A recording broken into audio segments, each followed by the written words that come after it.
देश में 2 राज्यों में चुनाव था, उत्तर प्रदेश में उपचुनाव था, लेकिन महाराष्ट्र और झारखंड के विधानसभा चुनाव से ज़्यादा चर्चा उत्तर प्रदेश के 9 सीटों पर हो रहा उपचुनाव का था। और उसमें योगी आदित्यनाथ वर्तमान मुख्यमंत्री उत्तर प्रदेश के और भाजपा के हिंदुत्व के सबसे बड़े झंडा बरदार आज की तारीख में, उनकी इज्जत दांव पे लगी थी। अभी जो नतीजे आ रहे हैं उत्तर प्रदेश उपचुनाव के, वो किस तरफ जा रहे हैं? हमारे साथ चर्चित पत्रकार और जिसको छू दे उसे चर्चित कर देने वाले पत्रकार अनिल यादव जी हैं। जो नतीजे आ रहे हैं वो क्या बता रहे हैं कि 2 सीटों पे सपा जीत गई, बाकी 7 पे लग रहा है कि भाजपा जीती जाएगी या आगे चल रही है? नतीजे आ नहीं रहे, नतीजे आ ही गए हैं। हाँ। 7-2 हो गया है। 7-2। तो देखिए बहुत ये चौंकाने वाले हैं, क्योंकि जिन 9 सीटों पे चुनाव हुए उसमें से 5 बीजेपी के पास थी, 4 समाजवादी पार्टी के पास थी। तो माना जा रहा था कि फिर ये 5-4 रहेंगी या 6-3 हो जाएगा, किधर भी हो सकता था 6-3। लेकिन जिस तरह से रिजल्ट आए कि सीसामऊ और करहल छोड़ के समाजवादी पार्टी सब जगह हार गई, वो किसी के गले उतरने वाला नहीं है।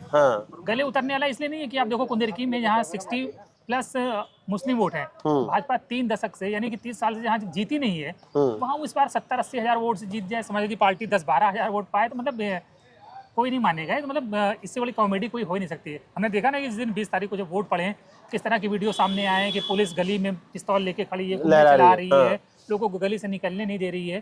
तो ये समाजवादी पार्टी के नेता उदयवीर सिंह जी से मेरी भी बात हुई, उन्होंने कहा कि चुनाव भाजपा नहीं लड़ी है, भाजपा के कार्यकर्ता नहीं लड़े हैं, ये चुनाव पुलिस और प्रशासन मिलकर लड़ा भाजपा की ओर से। और भाजपा पुलिस ने कहा कार्यकर्ताओं से, भाजपा के कार्यकर्ताओं से, तुम लोग पीछे हो जाओ, चुनाव हम संभाल लेंगे। तो ठीक है, बिल्कुल उसी तरह से चुनाव लड़ा गया।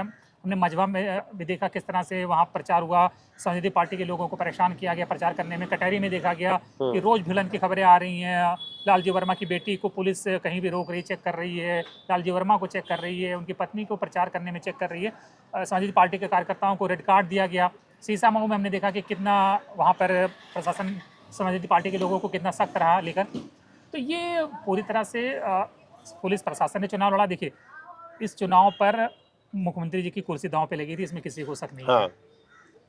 जिस तरह से लोकसभा में रिजल्ट आए, केंद्रीय नेतृत्व उस रिजल्ट को लेकर खुश नहीं है। ये कोई कांग्रेस या बीएसपी या जेडीयू नहीं है कि आप कोई भी रिजल्ट आ जाए आप सर्वाइव कर जाओगे। बीजेपी है, अडवाणी और जोशी और वाजपेयी को किनारे लगा देती है। तो रिजल्ट खराब आया, यूपी की वजह से ही बहुमत नहीं मिल पाया, तो यूपी को लेकर पहले ही वहाँ दिल्ली में नाराजगी मामला खराब था।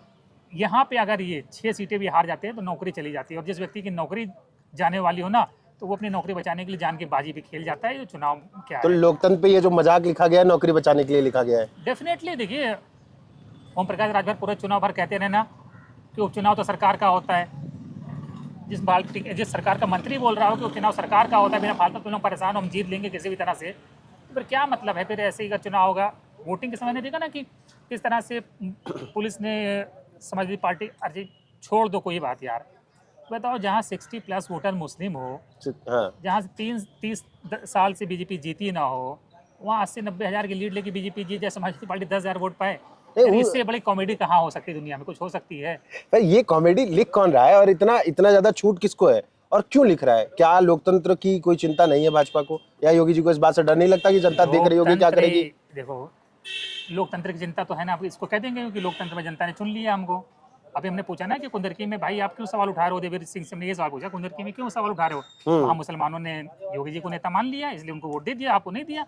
तो उन्होंने कहा कि अगर योगी जी को जब मुसलमानों ने नेता मान लिया तो अगला चुनाव योगी लाहौर से लड़ लें, वहाँ भी क्या कहते हैं नेता मान लेंगे उनको।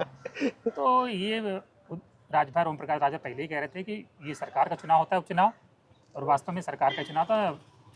और ये नौकरी बचने वाली है इसके बाद कि जाएंगे? फिर भी क्या लग रहा है आपको?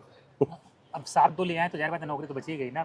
नौकरी बच गई है, नौकरी बच गई। और फिर 2027 पे इसका क्या असर पड़ने वाला है? लोग कह रहे हैं कि विधानसभा चुनाव पर असर पड़ेगा, ऐसे संदेश जाएगा। 2 साल बाद चुनाव है और यहाँ 2 दिन में बाजी पलट जाती है, इधर से उधर हो जाती है। 2 साल में गंगा जमुना गोमती में बहुत पानी बहना है, तो 2 साल बाद क्या होगा अभी कोई बता नहीं सकता है। तो ये लंबा प्रोसेस है, और 2 साल बाद मुद्दे कुछ और होंगे। 2 साल बाद जब चुनाव होता है तो राज्य सरकार का उतना दखल नहीं होता है, चुनाव आयोग पूरा मालिक होता है।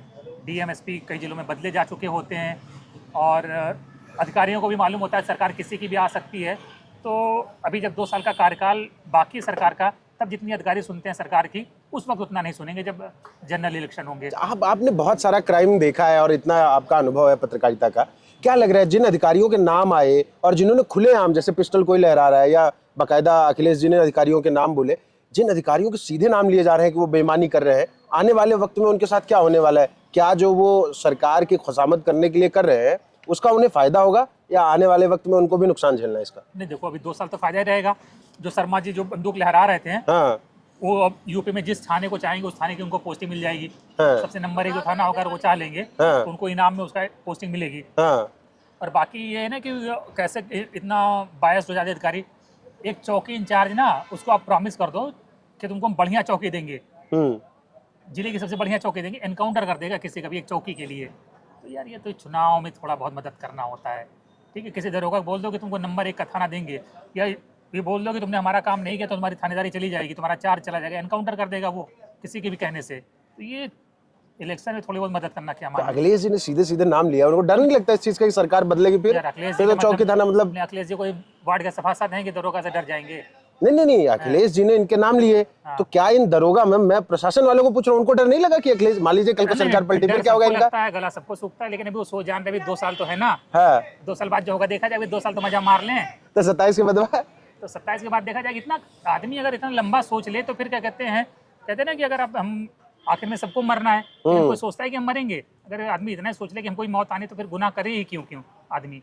तो इतनी आदमी लंबा नहीं सोचता है, क्षणिक फायदे देखता है, इसलिए तमाम दुनिया भर के पाप, गुनाह, व्यभिचार, भ्रष्टाचार करता है, क्योंकि वो लंबा नहीं देखता। जो लंबा देखते हैं वो जीवन भर ईमानदार रहते हैं, वो जीवन भर मेहनत करते हैं। अच्छा ये बताइए, ये तो एक वो चुनाव था, मान लीजिए उपचुनाव था, इसको ये बड़ा बन गया क्योंकि किसी ने अपनी इज्जत की बात इसमें फंसा दी और किसी की नौकरी फंसी थी, आप कह रहे हैं। लेकिन जो दोनों राज्यों के भी नतीजे आए हैं वहां भी बड़ा आरोप लग रहा है कि यहाँ तक कि बाकायदा विपक्ष के नेता ये कह रहे हैं कि ईवीएम में गड़बड़ की गई और जबरदस्ती महाराष्ट्र जीता जा रहा है, जो सीटें आ रही हैं अप्रत्याशित है वो आनी नहीं चाहिए। लैंडस्लाइड विक्ट्री हुई है, इसको बोलते हैं लैंडस्लाइड विक्ट्री। जहाँ पे किसी भी एग्जिट पोल में, ओपिनियन पोल में क्लियर मेजोरिटी नहीं दिख रही थी, वहाँ 222, 220 के ऊपर सीटें मिल जाना इम्पॉसिबल, क्या मतलब आश्चर्यजनक है। वो संजय राउत ने खुद ही कह दिया है कि ये रिजल्ट को हम स्वीकार नहीं करते, बेईमानी हुई है। उदयवीर सिंह से मेरी बात हुई अभी जस्ट, उन्होंने कहा कि ये नेचुरल रिजल्ट नहीं है। उन्होंने भी कह दिया महाराष्ट्र के चुनाव नेचुरल नहीं है, उसके रिजल्ट जो है नेचुरल नहीं है। यानी कि नेचुरल नहीं, इसका सीधा सा मतलब है कि इसमें गड़बड़ी है, छेड़छाड़ है। और अमित शाह जी पहले कह चुके हैं हम 2047 तक नहीं जा रहे हैं, 2047 तक रहेंगे। और किसके दम पे? अब तो वही जाने किसके दम पे, दिख रहा है ना किसके दम पे। देखो अच्छा आप ईवीएम पे दुनिया भर के लोग सवाल उठा चुके हैं, पढ़े लिखे जो लोग भी हैं, एक्सपर्ट्स हैं, जो वैज्ञानिक है, एलन मस्क से, जो एलन मस्क जो कि वैज्ञानिकों को नौकर रखता हो, जिसके यहाँ लाखों हजारों वैज्ञानिक खुद नौकर हों, टेक्नोक्रेट नौकर हों, इंजीनियर इसके नौकर हों, उससे ज़्यादा नहीं जानता होगा ना कोई विज्ञान और टेक्नोलॉजी के बारे में। बिल्कुल। जब वो खुद कह रहा है कि ईवीएम फुल प्रूफ नहीं है, टेम्पर्ड किया जा सकता है, तो हम क्यों ज़बरदस्ती मानते रहे कि ईवीएम में कुछ नहीं हो सकता। दुनिया में हर वो चीज़ जिसमें चिप लगी है उसको टेम्पर्ड किया जा सकता है, सीधी सी बात है। ठीक है, और दुनिया के किसी भी सभ्य मुल्क में, बड़े मुल्क में, इज्जतदार मुल्क में ईवीएम से चुनाव नहीं होता है। तो 47 तक का जो दावा है वो इसीलिए है कि 47 तक अपन इसी दम पे रहेंगे। हम कैमरे पे नहीं कह सकते हैं, बाकी जिसको समझना है जो समझ लें खुद ही। समझदार लोग के लिए सारा काफी है। तो अभी जो नतीजे आए हैं इसको क्या कहा जाए, इसका कोई फर्क आने वाले चुनाव पे नहीं पड़ने वाला है। ये एक चुनाव था जहां प्रशासन ने अपने दम पे जिता दिया इनको। जब तक ईवीएम से चुनाव होगा इसी तरह के रिजल्ट आते रहेंगे। छोटे छोटे बीच में एक आध स्टेट आपको मिल जाया करेंगे, गोवा, दमन दीव, लक्षद्वीप, अंडमान निकोबार, ये सब आप जीत लिया करेंगे। जो मेजर स्टेट्स हैं यूपी, बिहार, राजस्थान, मध्य प्रदेश, वहाँ रिजल्ट दूसरी तरफ जाएगा, वो अपनी तरफ बना के रखेंगे माहौल। 1-2 सीट आपको, 1-2 स्टेट देते रहेंगे कि आप ईवीएम में सवाल ना उठा पाए। ठीक है, तो ये जो उपचुनाव हुए उसके नतीजों पर हम अनिल जी से चर्चा कर रहे थे और इन्होंने जो बताया है वो बड़ा साफ है, बहुत साफ तौर पर दिख सकता है। जो वीडियोज आए और जिस तरीके का पूरा माहौल था वो साफ दिख रहा था कि प्रशासन बनाम समाजवादी पार्टी का उपचुनाव था। और कह रहे हैं कि 2027 तक अभी बहुत पानी बहना है। अब देखते हैं किस तरफ 2027 में किस करवट उठ बैठेगा। आपको वीडियो कैसा लगा कमेंट बॉक्स में जरूर बताइएगा। आगे भी इस तरह की सामाजिक चर्चा और राजनीतिक चर्चा होती रहेगी। हाँ, हमारे बीच आप दोनों चैनलों पे वो देख सकते हैं।